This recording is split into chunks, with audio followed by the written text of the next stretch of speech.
Good evening, everyone. It's your girl, Kat. I am here at the beautiful AC Hotel at another elegant Saturday, and I have a special guest because this is my first female guest, and I am super, super excited.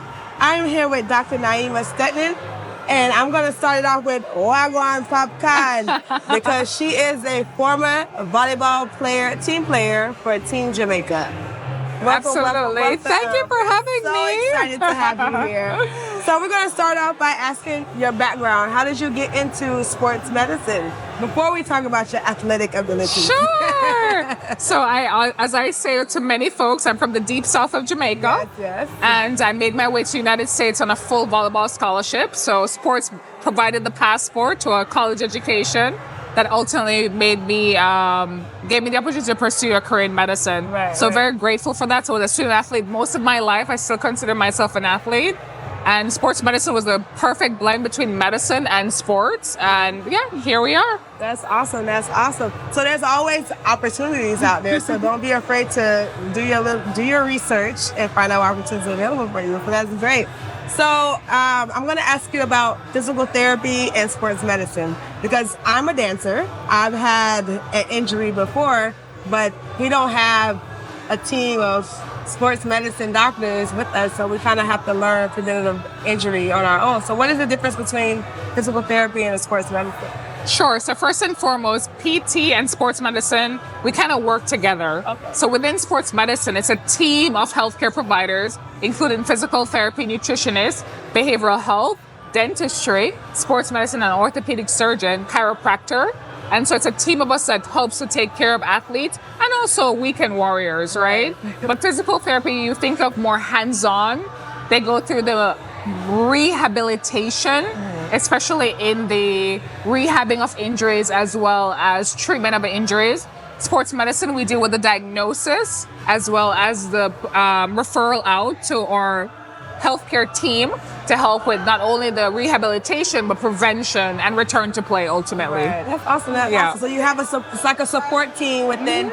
That's good. I love that. And I feel like a lot of athletes should have that. Like, yes, absolutely. That's awesome. That's awesome. And they come with a scholarship too, right?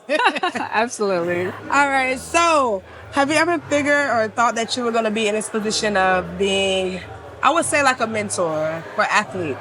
Being a former athlete? Absolutely. And I still consider myself an athlete. I recently participated as a bodybuilder for Team Jamaica. That's awesome. My last competition was in June in Jamaica, and I also participated in the international Roger Boyce in Barbados. Okay. And so I say that to say I still consider myself an athlete. I still love being active. Right. And I think we're all athletes ultimately. But absolutely, I love my job. I love working with college athletes and also my community patients, which I call the weekend warriors.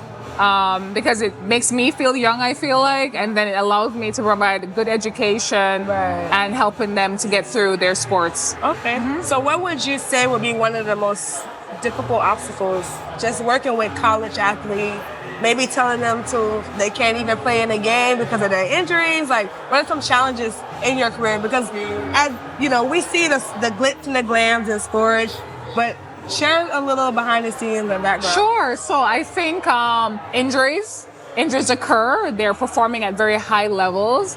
And sometimes these injuries can be life-changing and career-changing. And, you can see that it kind of kills their spirits because there's a lot of pressure for students to perform, especially when they are wanting nil deals and they're wanting to potentially go pro. And so injuries are kind of some of the setbacks we see. Also, the pressure to perform. Right. The pressure of the sport, the pressure of the schedule. And so mental health is a big thing. And then I would say maybe isolation because, again, depending on the sport, very, very intense schedule, very busy schedule. And so their social life may not be as good. And so it's super important, again, that we provide them with the good support and everything that they need for them to be not only healthy on the field, but off the field. Right. And I'm glad you said performance because even though they're preparing themselves, it's still a performance. Like, it's showtime. So before showtime for you, since we're at a Skratch Cartel event, I guess I should say top artists? What are some artists that we can hear on your playlist for your performance? Sure. So I would say Popcorn, Wagon. Chanel Muir, Okay. Shensia, Egyptian, Okay. for sure. Some Anthony Hamilton. Nice. So that's real, like, it's calm music. You know, It's like some good conscious music, good vibes. Yes. Okay. So, you mentioned you were from Jamaica. Yes. So if anyone from Jamaica was watching this right now, like just any advice that you would give them, maybe a family that wants to come to the States, or not even if they wanted to come to the States, but just further their education in sports or medicine, whatever it is that they want to do. Like, sure, I would want to tell them that, the path between where you are and where you want to go is ultimately in discipline. And so it's super important in life that whatever path you decide to go on, it's going to require some level of discipline, sacrifice, and consistency. And no matter how much talent you have, if we don't have those three ingredients, it's going to be very difficult for you. Yeah. And just know that some of our greatest athletes in Jamaica, the Usain Bolts, the Shelley and Fraser Price, those athletes had to endure and they had to have some stick-to-itness. Right? And so success doesn't come overnight, even though we may see the end results of a lot of things. We have to keep those things in mind. Discipline, consistency, and sacrifice. Right. So I'm a carnival junkie, right? So even for carnival, I prepare myself for the road. Maybe 6 months before carnival, I'm in the gym working out. Yeah. That's discipline, right? Yes, absolutely. That's my carnival warrior right here. But I think I got it, Absolutely. Yeah, consistency. And I think everybody's an athlete. Yes. And so some of the things that we can do is making sure we are hydrating, Right. sleeping, Yes. good nutrition. And by good nutrition, I mean whole food, from the earth to the plate, Right. try as much to cut out processed food. Absolutely. Fast food. I mean, I indulge sometimes. Yeah. And then knowing that we're moving away from just trying to be skinny and but more to be strong. Exactly. Because we know muscle is a fountain of youth. Right. It's so funny. I just had this conversation with a friend. I was like, I eat healthy, but I just can't get rid of certain areas. Like I work out, and they're like, "Are you taking any protein?" And I'm like, "No, I gave up meat, so I can just eat anything, right?" No. No, we do want to make sure it's balanced, but we do want to make sure that we eat our protein. Absolutely. And a quick and easy rule is your ideal weight, that's the amount of protein you want to consume. So if your ideal is 120 pounds, you want to do about 120 grams of protein. Right, Absolutely. Right. So discipline is the key to everything.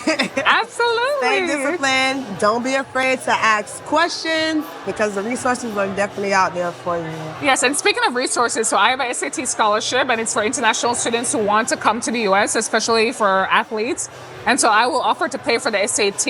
I've done several, and we've had several success stories. So for if sure, you can share where we can find that information. Sure. So Naima SAT Fund on Instagram. Absolutely. Well, that's awesome. Well, I do appreciate you being here. You're my first female guest. Thank you. And if you haven't watched the show before, my past guests have been all male in the athletic department. So I'm very excited to talk to a female because she's behind the scenes. She makes it happen. For all of those guys I've interviewed, she's the one that makes it happen. So I do thank you for your time. Absolutely. I do appreciate it. So yes, thank you so much for having me. Thank you. Absolutely.